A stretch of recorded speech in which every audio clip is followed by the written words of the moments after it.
Hello friends, स्वागत है आप सभी का स्पर्श पीएससी एजुकेशन सेंटर के ऑनलाइन क्लासेस में।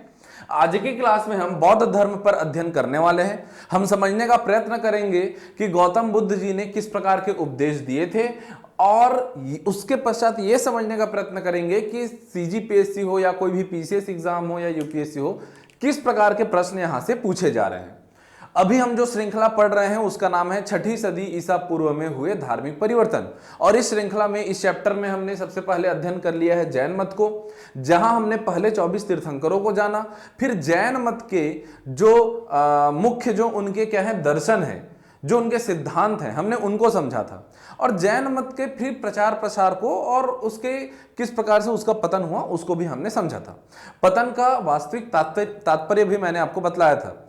ठीक इसी प्रकार से हम बौद्ध मत को पढ़ेंगे। बौद्ध मत के भी उत्थान का, प्रचार प्रसार का वही सारे कारण हैं जो जैन मत के, जिससे आप भलीभांति परिचित हैं। उत्तर वैदिक काल में हुए क्या जितने भी धार्मिक और सामाजिक परिवर्तन थे, जो कर्मकांड थे, जो जातिगत भेदभाव है, स्त्रियों के दिशा में जो गिरावट है, यही सब कारण बनता है क्या बाद में हुए क्या क्षत्रिय विद्रोह का या वैश्य शूद्र के असंतोष का। यही सब इनके कारण बने थे क्या जैन और बौद्ध मत के प्रचार प्रसार के, इनके उद्भव के। परंतु उद्भव तो हुए थे इस समय कुल 62 जो नए मत थे, जिनमें से कुछ के नाम और उनके प्रतिपादकों के नाम मैंने चर्चा किया था। दो हुए थे जो सबसे ज्यादा प्रसिद्ध हुए थे, एक जैन जो हमने पढ़ लिया, और आज हम अध्ययन करने वाले हैं बौद्ध मत को। ठीक है, इसके पश्चात हम अगले चैप्टर की ओर रुख करेंगे जिसका नाम है छठी सदी ईसा पूर्व में हुए राजनैतिक परिवर्तन।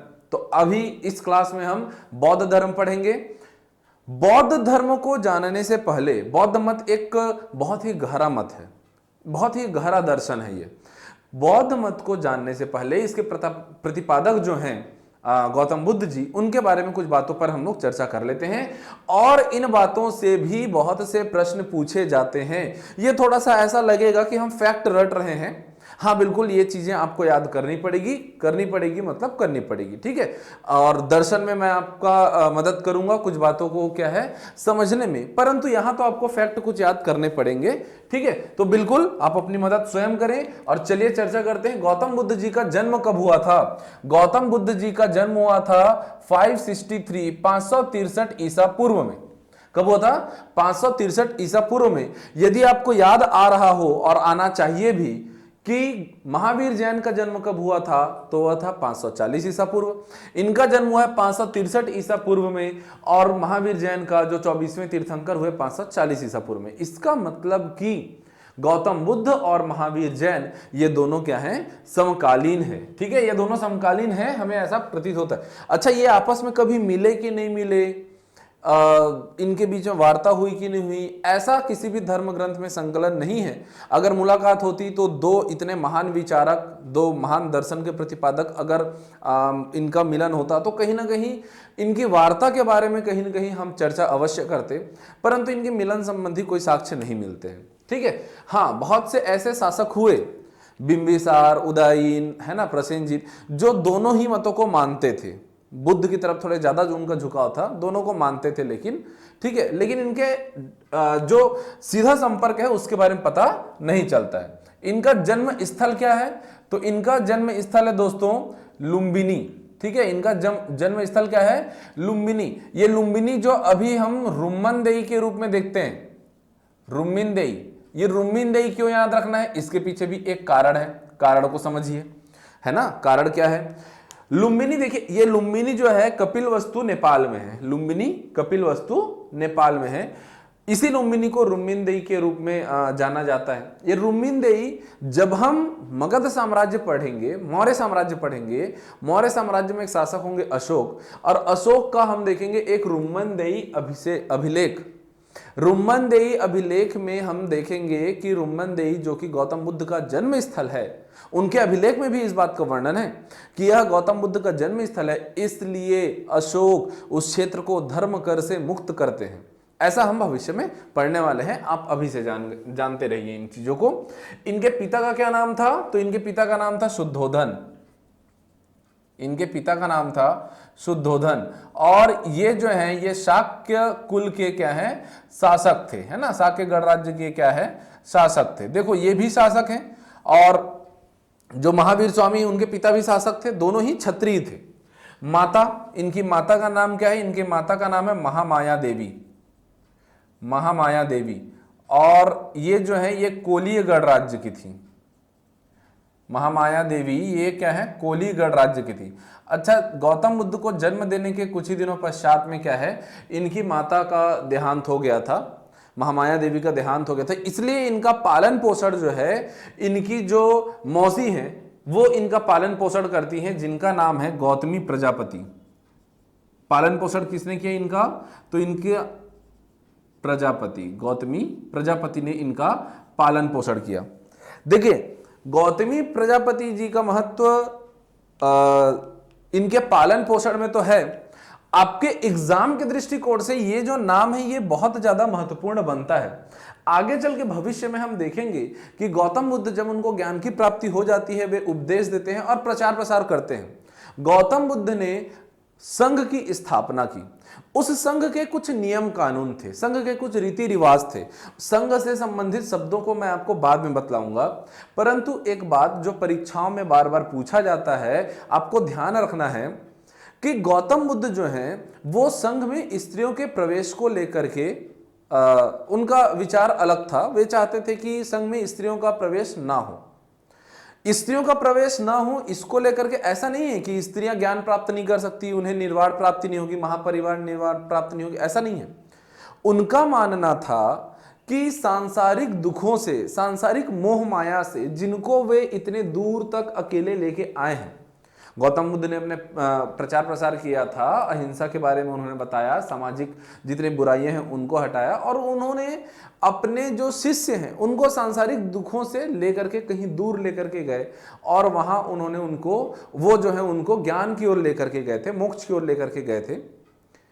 गौतम बुद्ध जी का मानना था कि जितने भी भिक्षुक हैं, पुरुष हैं, वे अगर महिलाओं का प्रवेश संघ में हो जाए तो महिलाओं की वजह से वे पुरुषों के अंतर जो उनका जो एक लंपटपन है, कहना चाहिए उनका जो उनके अंदर का जो व्याभिचार है या उनके अंदर की जो बुराइयां हैं, शायद वो सामने आ जाएं। इसलिए गौतम बुद्ध उन पुरुषों को स्त्रियों से दूर रखना चाहते थे। अब गौतम बुद्ध इस विचार के साथ में, स्त्रियों में बुराई नहीं है, बुराई पुरुषों के अंदर है, गौतम बुद्ध इस बात को मानते थे, और उन्होंने अपने संघ में 8 वर्षों तक महिलाओं को प्रवेश नहीं दिया। बाद में उनके एक शिष्य हुए थे आनंद, उनके कहने पर उन्होंने महिलाओं को प्रवेश दिया, और जब महिलाओं को प्रवेश दिया तो सबसे पहली महिला, सबसे प्रथम महिला जो संघ में प्रवेश करती हैं वो है कौन? प्रजापति गौतमी। ठीक है, गौतमी प्रजापति वो हैं जो इनकी क्या है, इनका लालन पालन किया है गौतम बुद्ध का, और ये प्रथम महिला है जो संघ में प्रवेश करेंगी। और एक बात यहां पर नोट डाउन कर लीजिए, ये प्रश्न पूछा जाता है, क्या गौतम बुद्ध जी ने एक वाक्य यहां पर कहा था, जब स्त्रियों को उन्होंने प्रवेश देने पर उन्होंने हामी तो भर दी, लेकिन उन्होंने एक बात कहा कि संघ की आयु या संघ का जो ये संघ है जो 1000 वर्षों तक चल सकता था, स्त्रियों के प्रवेश के कारण अब केवल 500 वर्ष तक चल सकेगा। ऐसा स्वयं गौतम बुद्ध जी ने कहा है संघ के बारे में। ठीक है, आगे चल के हम देखेंगे उनके विचारों पर किस किस प्रकार के क्या है बाद में जो है मतभेद होने आरंभ हुए, हम देखेंगे। ठीक है, चलिए अभी तो हम कुछ फैक्ट कलेक्ट कर रहे हैं, तो फैक्ट पर फिर से आते हैं। प्रथम महिला कौन है? गौतमी प्रजापति। और जो वाक्य मैंने अभी कहा नोट डाउन कर लीजिएगा, नहीं कर पाते हैं तो मैं बार बार रिपीट करता हूं, नोट्स में सारा चीज अपडेटेड है, वहां से आप बिल्कुल उस लाइन को लिख लेंगे। इनके बचपन का क्या नाम था? तो गौतम बुद्ध के बचपन का नाम था सिद्धार्थ। ये सिद्धार्थ नाम कुछ सुना सा लग रहा होगा आपको, बिल्कुल सिद्धार्थ नाम सुना सा लग रहा होगा। क्यों? क्योंकि सिद्धार्थ नाम था, नाम है किनका? महावीर स्वामी के पिताजी का। ठीक है, हाँ, तो गौतम बुद्ध के बचपन का नाम सिद्धार्थ है और महावीर के पिता का नाम सिद्धार्थ है। ठीक है, अच्छा, इनके कुछ अन्य नामों पर यहीं पर मैं चर्चा कर लेता हूं। आपको पता है गौतम बुद्ध इनका जो नाम है, वास्तविक नाम तो इनका सिद्धार्थ हुआ। जब इन्हें ज्ञान की प्राप्ति हुई तब इन्हें बुद्ध कहा गया। ज्ञान की प्राप्ति होने पर इन्हें बुद्ध कहा गया। बुद्ध क्यों कहा गया? बुद्ध का मतलब होता है प्रकाशमय। बुद्ध का मतलब क्या होता है? प्रकाशमय। सिद्धार्थ वास्तविक नाम है।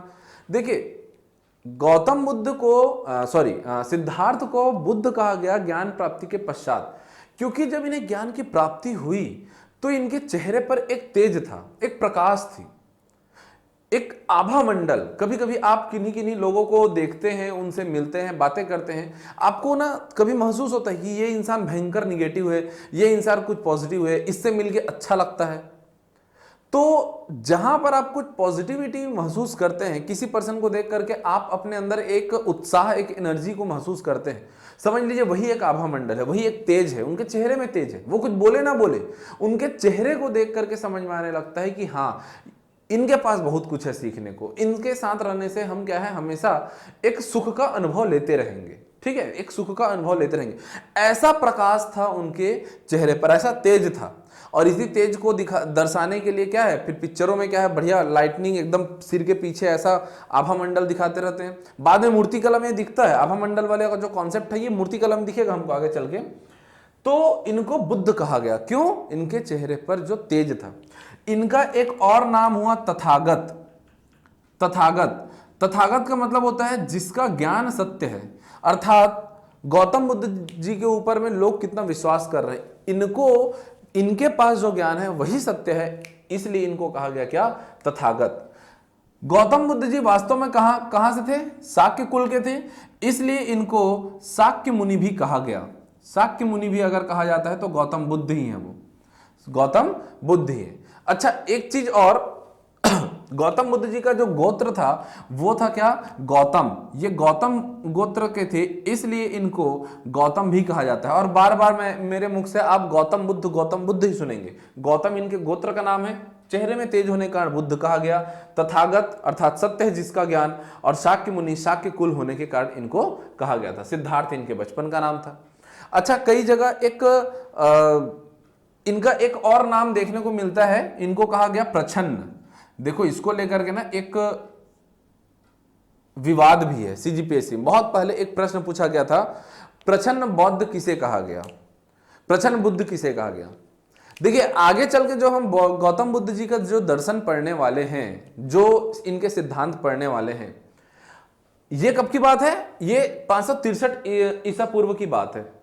आगे चल के 8वीं-9वीं सदी में एक महान आचार्य होंगे, नाम है शंकराचार्य। शंकराचार्य जी ने बौद्ध मत के अधिकांश चीजों को, बहुत सारी चीजों को अपनाया और उन पर जो है ज्ञान दे करके बतलाया कि हाँ, जीवन में इस प्रकार के कृत्य करने चाहिए।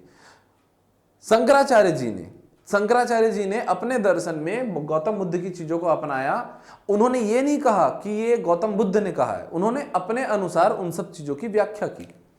तो उन्होंने अपने अनुसार इन जब चीजों की व्याख्या की, इसलिए शंकराचार्य को प्रछन्न बौद्ध कहा जाता है, प्रछन्न बुद्ध कहा जाता है। प्रछन्न मतलब कि छिपा हुआ बुद्ध कहा गया। किसको? छिपा हुआ बुद्ध कहा गया है शंकराचार्य को। छिपा हुआ का आप मतलब समझ ही सकते हैं, जैसे एक शब्द होता है क्या, प्रछन्न बेरोजगारी।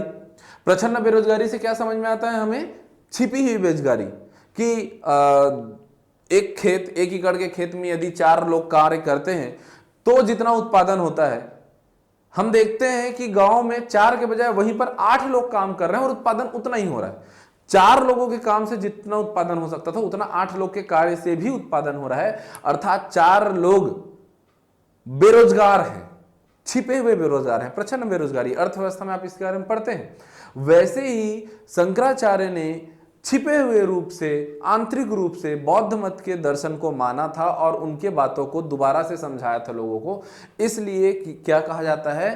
शंकराचार्य को प्रछन्न बुद्ध कहा जाता है। परंतु प्रछन्न कहा जाता है स्वयं गौतम बुद्ध को। प्रछन्न अर्थात छिपा हुआ। गौतम बुद्ध ने बहुत सारे प्रश्नों के उत्तर नहीं दिए थे। कई बार ऐसा होता था कि जब उनके शिष्य या कोई भी आम जन उनसे कुछ प्रश्न करते थे तो वे केवल और केवल एक प्यारी सी स्माइल दे देते थे, वे मुस्कुराते थे, और उनके इस मुस्कुराहट से जो आम जन है वो समझ जाते थे कि ये जो प्रश्न है इसका उत्तर गौतम बुद्ध नहीं देना चाहते हैं फिलहाल।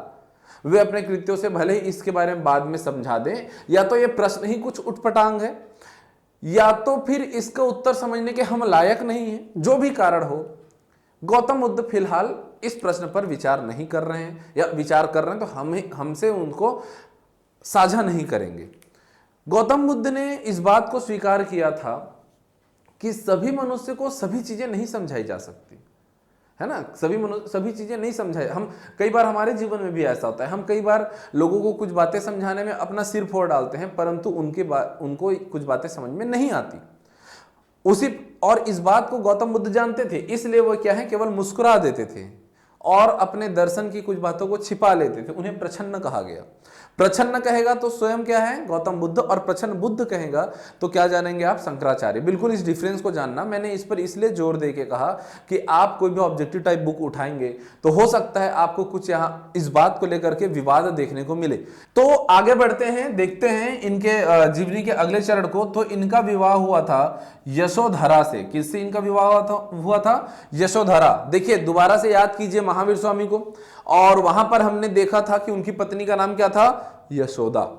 उनकी पत्नी का नाम था यशोदा और इनकी पत्नी का नाम है यशोधरा। उनको, महावीर स्वामी को एक पुत्री प्राप्त हुई थी जिनको प्रियदर्शना कहा जाता था। इन्हें एक पुत्र रत्न की प्राप्ति हुई थी जिसका नाम था राहुल। क्या नाम था इसका? राहुल। अच्छा, जो यशोधरा थी ना, ये भी कोलीगढ़ राज्य की ही थी, ये भी कोलीगढ़ राज्य की ही थी। ठीक है, चलो, इनके पुत्र का क्या नाम था? राहुल। तो ये थे कौन, इनके जीवन से जुड़े क्या महत्वपूर्ण बातें। गौतम बुद्ध जो थे वे बचपन से ही आध्यात्मिक चिंतन की ओर विचार करते थे, वे चिंतन करते थे, अध्यात्म का चिंतन करते थे। कुछ ब्राह्मणों ने इनके पिता शुद्धोधन को बता दिया था। कहानी आती है ऐसी कि शुद्धोधन को पता था कि उनका पुत्र या तो महाप्रतापी शासक होगा या तो फिर वो आध्यात्मिक चिंतन की ओर आगे बढ़ेंगे और वे बहुत बड़े क्या है, सन्यासी बन जाएंगे। शुद्धोधन कभी भी नहीं चाहते थे कि उनका जो पुत्र है, जो उनका राजकाज को संभालने वाला उनका उत्तराधिकारी है, वो सन्यासी बन जाए। इसलिए वे बार बार ये प्रयत्न करते थे कि गौतम बुद्ध अर्थात सिद्धार्थ क्या है, वे घर में रहे और वे आध्यात्मिक चिंतनों से दूर रहे। परंतु सिद्धार्थ के मन में ये बातें चलती रहती थी, कुछ प्रश्न थे जिन पर वे विचार करते रहते थे। और अचानक एक दिन होता कुछ यूं है कि वे सांसारिक जीवन को त्याग करके, गृह त्याग करके ज्ञान की प्राप्ति में चले जाते हैं। क्यों चले जाते हैं? तो इनका विवाह हो गया है, इनका पुत्र हो गया है। एक दिन वे जो है ना, एक दिन वे अपने सारथी, इनके सारथी का नाम था चन्ना, इनके सारथी क्या नाम था? चन्ना, और इनके घोड़े का नाम था कंथक। देखो होता क्या है कि इनका जो सारथी है, जो चन्ना है, ये चन्ना इनको लेकर के घुमाने लेकर के जाता है। और जब ये घुमाने लेकर के जाता है, नगर भ्रमण के लिए निकलते हैं सिद्धार्थ, तो उनको ना कुछ दृश्य दिखलाई पड़ते हैं, जिनमें से 4 प्रमुख दृश्यों के बारे में आपको बतलाऊंगा। कौन से 4 दृश्य आध्यात्मिक चिंतन की ओर क्यों ज्यादा बढ़े, वे 4 दृश्य हैं। सबसे पहले तो इन्होंने एक वृद्ध व्यक्ति को देखा। इन्होंने चन्ना से प्रश्न किया, ये कौन है और इस प्रकार से क्यों है? चन्ना ने बतलाया कि ये तो क्या है, वृद्ध अवस्था है और ये तो हर प्रत्येक मनुष्य को प्राप्त होगी। उसके तकलीफ को समझा किसने? सिद्धार्थ ने। आगे चल के उन्होंने एक बीमार व्यक्ति को देखा, बोले कि ये इस प्रकार से क्यों है, इसको क्या तकलीफ है। फिर चन्ना ने उनको समझाया कि कोई भी व्यक्ति बीमार पड़ सकता है, कोई भी पड़ सकता है, इसमें कोई बहुत बड़ी बात नहीं है। उन्होंने आगे चल के एक शव को देखा, एक लाश को देखा। तब गौतम बुद्ध बहुत विचलित हो गए। इन तीनों को देख करके गौतम बुद्ध विचलित हो गए।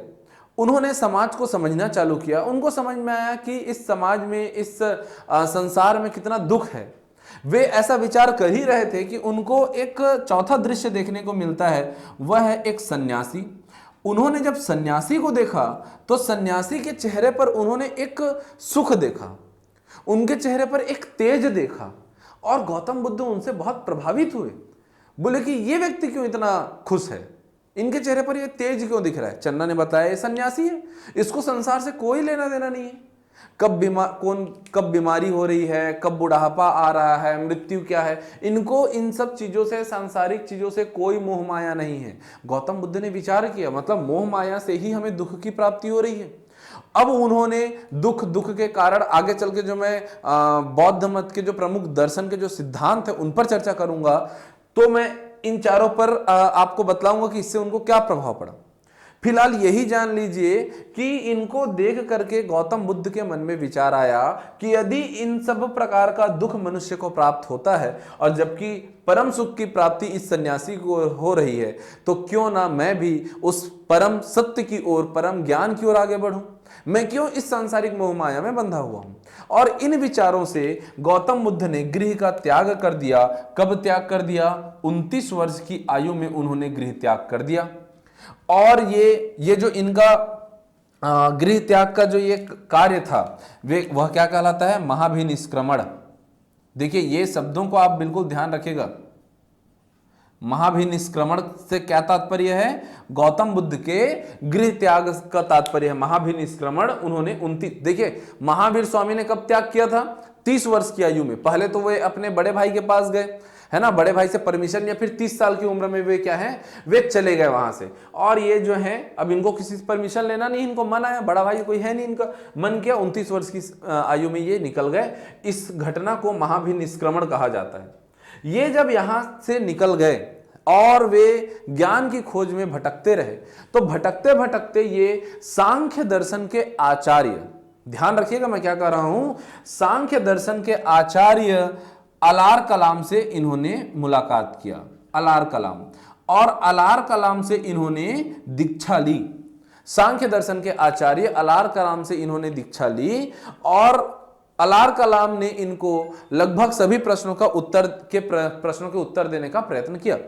परंतु फिर भी कहीं ना कहीं कुछ ऐसी बातें थी जिसको लेकर के जो सिद्धार्थ हैं वे थोड़े से क्या है, चिंतित थे, वे संतुष्ट नहीं थे। गौतम बुद्ध की बातों में और बौद्ध दर्शन में सांख्य दर्शन का कुछ प्रभाव देखने को मिलता है। उसके कारण थे कौन? अलार कलाम। लेकिन वे इनसे पूर्ण रूप से संतुष्ट नहीं थे। आगे चल के वे जो हैं एक और गुरु से अपने दीक्षा लेते हैं। इनके दूसरे गुरु के रूप में जाना जाता है रुद्रक रामपुत्र को।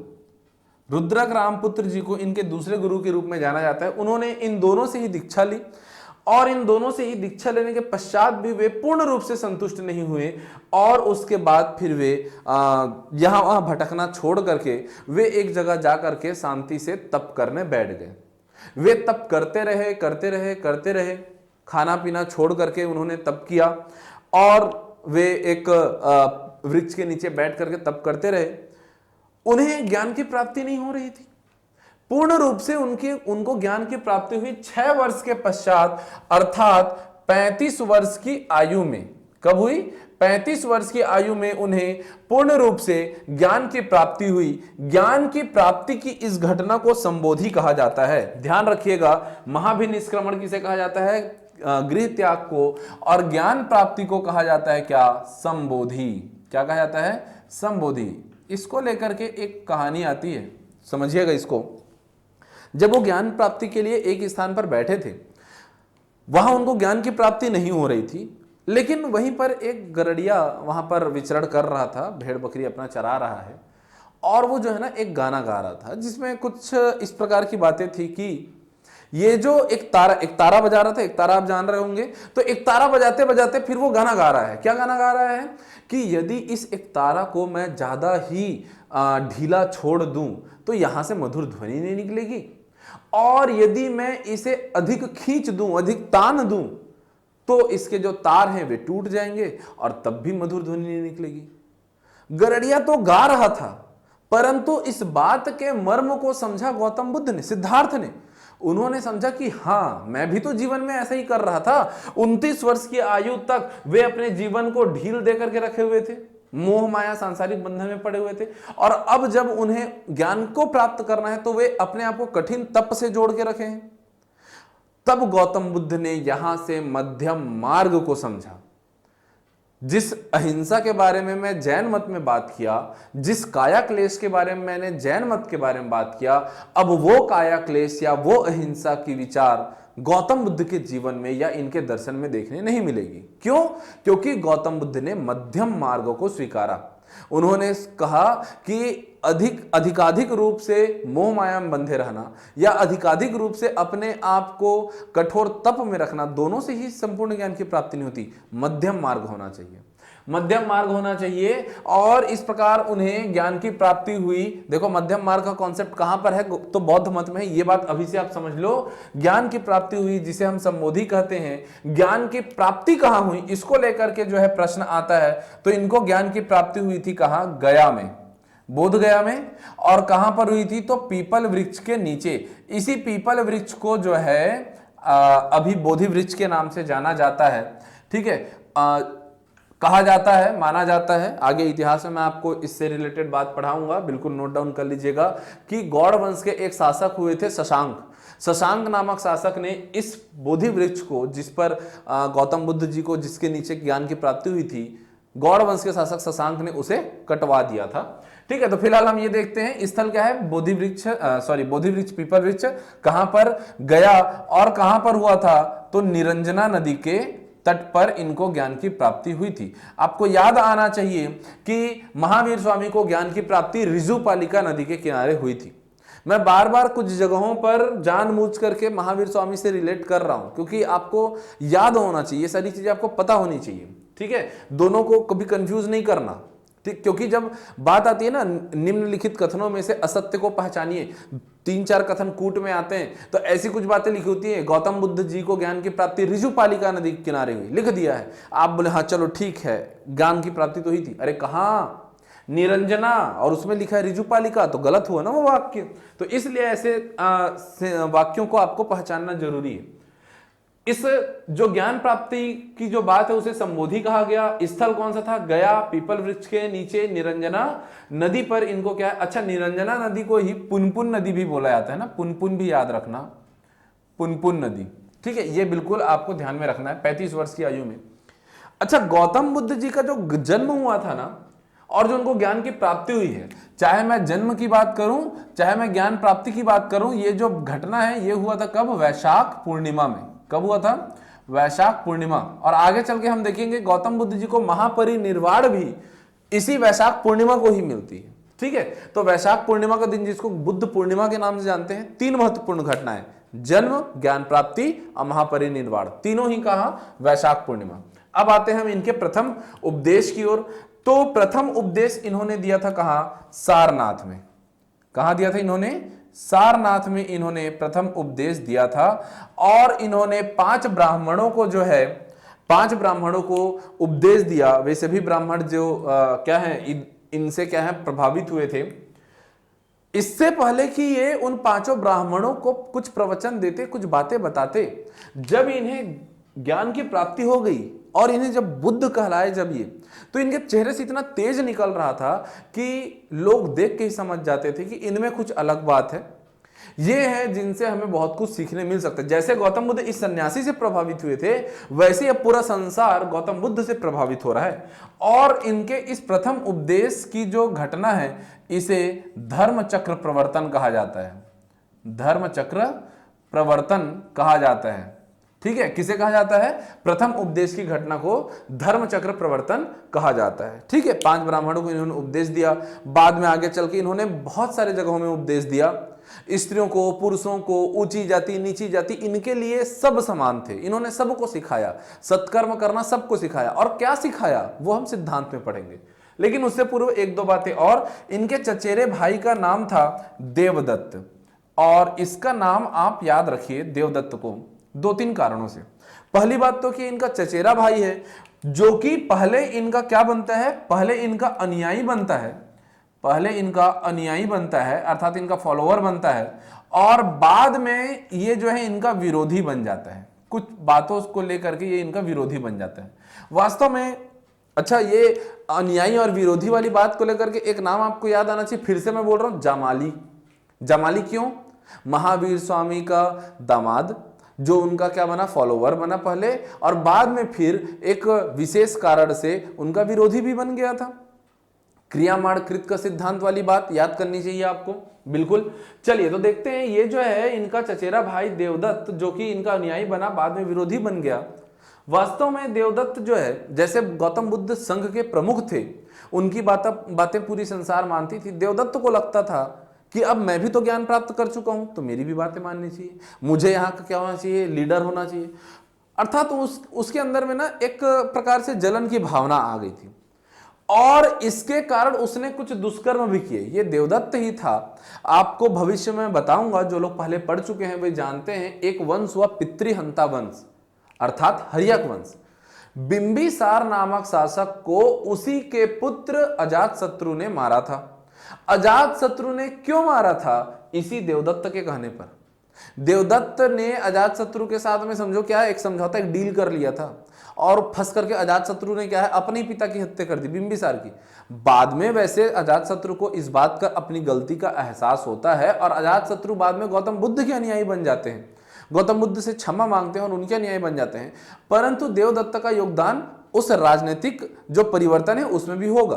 तो जब हम लोग राजनीति पढ़ेंगे अर्थात राजनीतिक परिवर्तन पढ़ेंगे तो देवदत्त का नाम पुनः हम देखेंगे। ठीक है, तो चचेरा भाई है जो उनका पहले अनुयायी था, बाद में विरोधी बना और गौतम बुद्ध ने प्रथम उपदेश दिए, बिना किसी भेदभाव के सबको क्या किया, अपने ज्ञान का प्रचार प्रसार किया। कहां कहां उन्होंने अपने धर्म का प्रचार प्रसार किया? तो वे तो सबसे ज्यादा तो राजगृह, देखो राजगृह जो कि क्या है मगध की राजधानी है ना, मगध की राजधानी राजगृह, यहां पर इन्होंने अपने जीवन के बहुत सारे वर्षा काल यहां पर बिताए हैं। यहां पर जो ये राजगृह में इनका जो शासक था, नाम है इसका क्या, बिंबिसार। बिंबिसार याद रखिएगा, बिंबिसार जो है वो गौतम बुद्ध को मानने वाले हैं। बिंबिसार ने एक प्रकार का विहार तैयार करके दिया था, किसको, विहार जिसका नाम है वेलुवन। वेलुवन नामक एक विहार तैयार करके दिया था गौतम बुद्ध को, जहां वे निवास करते थे, वेलुवन। ठीक है, ये तो राजगृह की बात कही, मगध की बात मैंने कही। मगध के अलावा भी ये जो है काशी है ना, और अंग देश, वैशाली,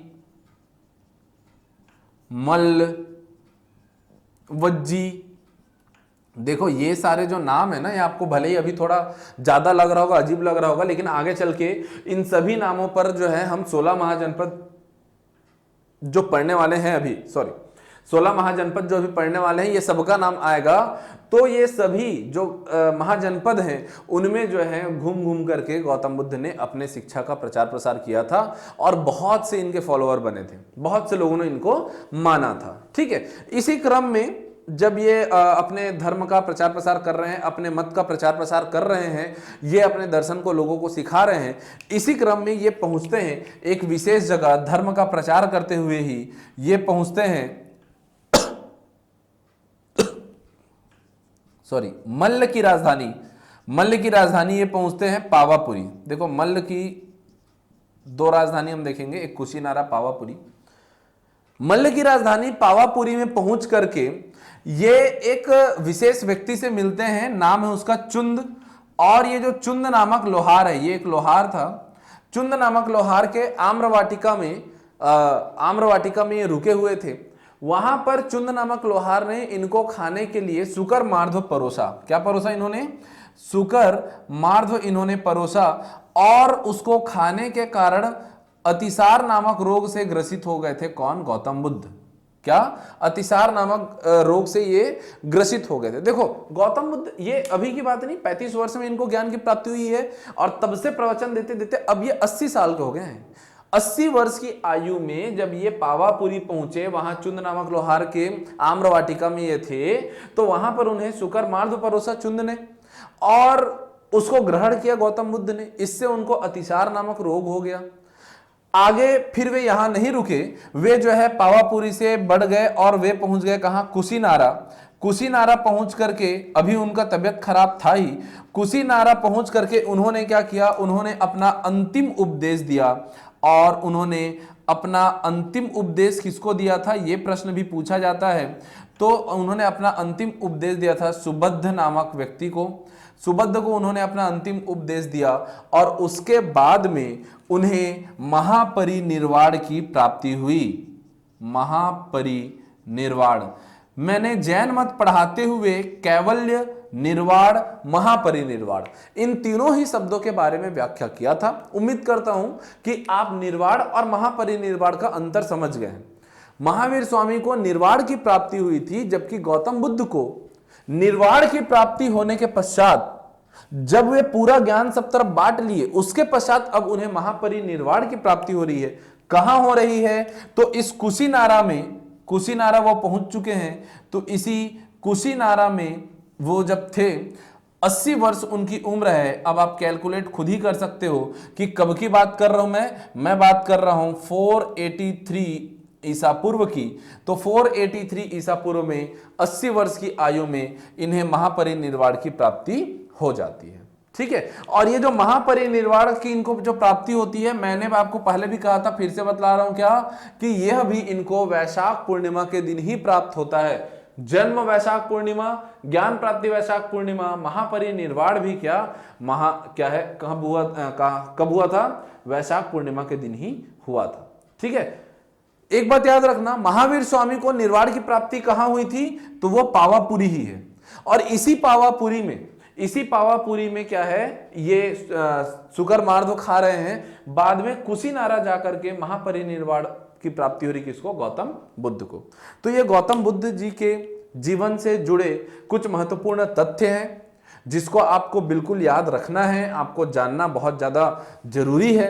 ठीक है, और इसके अलावा आपको कहीं पर कुछ डाउट लगे तो बिल्कुल मुझे क्या है व्हाट्सअप करके, इसके अलावा भी कुछ बातें होती हैं, कई बार कुछ फैक्ट छूट जाते हैं, वैसे कुछ नहीं छूटा है इसमें, लेकिन कई बार ऑब्जेक्टिव बनाते वक्त तो कुछ नया आपको मिल जाता है, तो आप बिल्कुल मुझे व्हाट्सअप करके पूछिएगा, है ना। अच्छा, इनके शिष्यों के बारे में मैं बतला दूं। इनके 2 प्रमुख शिष्य हुए थे जिनका नाम है आनंद और उपाली। अभी देखो, आनंद और उपाली के ऊपर एक बहुत बड़ा कार्यभार ये छोड़ करके चले गए, क्योंकि गौतम बुद्ध ने को जब पूछा गया, अब जैसे जैन मत में अलग अलग तीर्थंकर हुए ना, तो वैसे ही अब बौद्ध मत को कौन संभालेगा? तो गौतम बुद्ध जी के अनुसार उनके जो मत हैं, उनके जो विचार हैं, उन्हीं का ही पालन करने से क्या है, बौद्ध मत जो है बचा रहेगा। परंतु जैसा कि मैंने कहा, वे प्रछन्न थे, वे कई बार जो है केवल मुस्कुरा देते थे, बहुत सारे प्रश्न के उत्तर उन्होंने स्पष्ट नहीं दिए थे। इसी अस्पष्टता के कारण आगे चल के बौद्ध मत विभिन्न भागों में बटेगा, जिनमें प्रमुख होंगे हीनयान, महायान, जो कि आगे चल के और भी टूटते हैं। हमें बहुत सारे रूप देखने को मिलते हैं, सिद्ध संप्रदाय, वज्रयान की शाखा, ऐसे बहुत सारे देखने मिलते हैं। मुख्य रूप से हम हीनयान और महायान का अध्ययन करेंगे, लेकिन उससे पूर्व हम पहले ये समझेंगे कि गौतम बुद्ध ने समाज को क्या सिखाया, क्या कुछ उन्होंने बतलाया, उनके प्रमुख उपदेशों के बारे में जानेंगे। ठीक है, अच्छा एक चीज और, ये जितनी भी बातें फैक्ट हैं, ऐसे ही कुछ एक और फैक्ट है जो आपको याद रखना है ना। ये आप नोट डाउन कर लिए होंगे, मैं इधर के इसको मिटा देता हूं। गौतम बुद्ध ने जितने भी उनके जीवन में जो जो भी बातें हुई हैं, तो उन बातों को लेकर के हम कुछ प्रतीक चिन्हों को देखते हैं, है ना। यहां से भी प्रश्न आते हैं क्या, गौतम बुद्ध के जीवन से जुड़े कुछ प्रमुख घटनाओं और उनसे जुड़े प्रतीक चिन्हों के ऊपर। तो एक चार्ट आप बना लेंगे, एक तरफ लिख लेंगे घटना और दूसरे तरफ लिख लेंगे क्या, उसका प्रतीक चिन्ह। ठीक है, उसका प्रतीक क्या है, कौन सी घटना घटित हुई और उसका प्रतीक क्या है। ठीक, देखो ये जो है गौतम बुद्ध जी का गर्भ में आना, गौतम बुद्ध जी जो गर्भ में आए थे, तो गर्भ में आने की जो बात है उसका प्रतीक चिन्ह है क्या, हाथी। गर्भ में आना मतलब कि क्या, हाथी। ठीक, दूसरा इनका जन्म हुआ, जन्म जब इनका हुआ तो इसका प्रतीक चिन्ह कहा गया किसे, कमल को। प्रतीक चिन्ह कौन है, कमल। ठीक, फिर यौवन, यौवन को हम देखते हैं इनका, तो यौवन का प्रतीक चिन्ह हुआ इनका सांड। ठीक है, देखो इसको आपको याद ही रखना है भाई, इस पे मैं ज्यादा मदद नहीं कर सकता आपका। फिर इन्होंने गृह त्याग किया और गृह त्याग का प्रतीक चिन्ह माना गया घोड़ा। गृह त्याग का प्रतीक चिन्ह घोड़ा, कंथक नामक घोड़ा था ही इनका। फिर हम देखते हैं इनको ज्ञान की प्राप्ति हुई, ज्ञान प्राप्ति, और ज्ञान प्राप्ति की जो इनकी घटना थी, ज्ञान प्राप्ति का प्रतीक चिन्ह माना गया बोधि वृक्ष को। आप देख रहे हैं यहां पर क्या है, बोधि वृक्ष मतलब कि क्या, यही पीपल का वृक्ष। ठीक है, इसी बोधि वृक्ष को कटवा देगा कौन, शशांक नामक शासक, गौड़ वंश का। आगे चल के ज्ञान प्राप्ति का प्रतीक चिन्ह क्या है, बोधि वृक्ष। उसके बाद हम देखते हैं समृद्धि, समृद्धि का प्रतीक चिन्ह है शेर।